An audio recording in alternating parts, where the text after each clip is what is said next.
না মা, আমি ভাত খাবো না। হ্যাঁ তাড়াতাড়ি ভাত।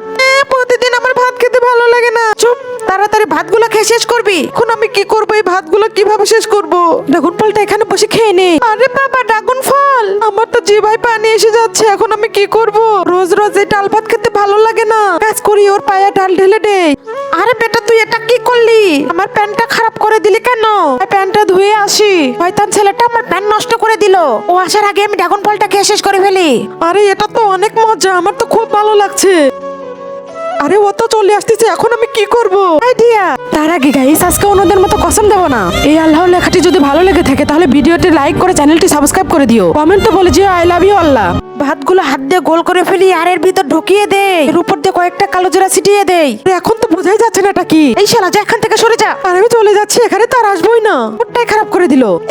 এটা কি? আরে বাবা, আমি তাড়াতাড়ি পালাই এখান থেকে। আমার খাবারটা খেয়ে নিল।